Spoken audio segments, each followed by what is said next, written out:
Les initiés, ils ont vu toute la nature, tout l'univers, et ils ont vu qu'il y avait aussi quelque chose de plus supérieur que tout ça, de travailler sur leur propre matière. Voilà. De la façonner, de la modeler, de la perfectionner, de l'animer et de la rendre tellement subtile, tellement lumineuse, tellement belle, tellement transparente, jusqu'à rassembler à Dieu lui-même. Si vous devez étudier maintenant la même question au point de vue des séphirotes, quelle est la tendance alors de Malkout? La tendance de Malkout, c'est de cristalliser les choses, de les matérialiser, les concrétiser. Et quelle est la tendance de Yesod? C'est de purifier les choses, de les vivifier. Et quand vous tombez sous la domination de cette puissance, elle ne fait qu'à s'imposer à nettoyer, purifier, c'est-à-dire rendre limpide tout. Hod veut dominer tout et en rendant le cerveau lucide, souple, clair, intelligent. Et il vous donne en même temps une éloquence formidable pour pouvoir exprimer exactement ce que vous pensez, ce que vous sentez. Et si vous entrez en communication avec Netzach, alors là, il vous rend esthète. Voilà. Il vous embellit. Vous rayonnez les couleurs, vous émanez un parfum. Et même il y a une musique qui se propage de vous. Et vous avez un amour alors envers toutes les créatures. Cette séphira s'impose pour mettre de l'harmonie en dedans, dans l'être humain.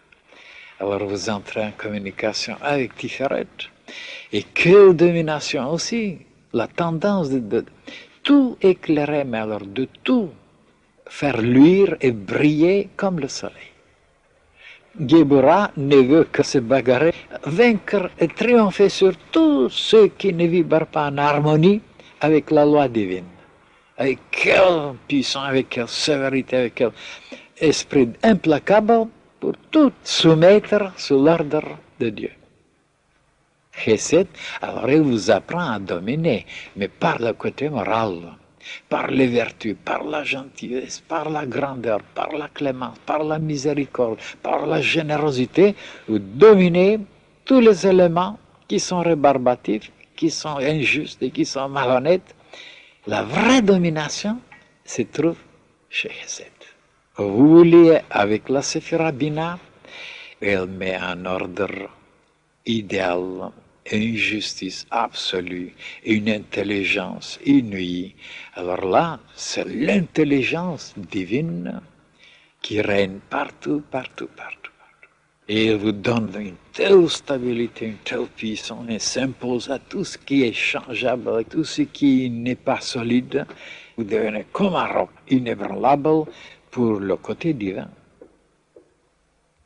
Avec Chokma, encore une domination encore plus formidable, mais dans un domaine de la perfection, de l'harmonie universelle. Alors là, vous devenez un avec le Christ, vous devenez un avec le Verbe, vous comprenez tout, vous voyez tout. Vous dominez sur tous les éléments qui sont ténébreux, vous êtes dans l'illimité, dans l'infini, et vous êtes tout près de Dieu pour se fondre avec lui. Alors quand vous entrez en communication avec Éterne, vous imposez le sceau de l'éternité, de la toute-puissance, de la toute-omniscience, et alors vous êtes un avec Dieu lui-même.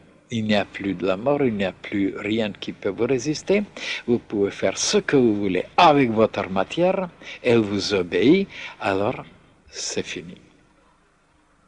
Donc il faut travailler sa propre matière jour et nuit, des années, pendant une éternité, jusqu'à la ramener à vibrer, à être tellement transparent, tellement supple, tellement extraordinaire qu'elle puisse exprimer un jour le monde divin.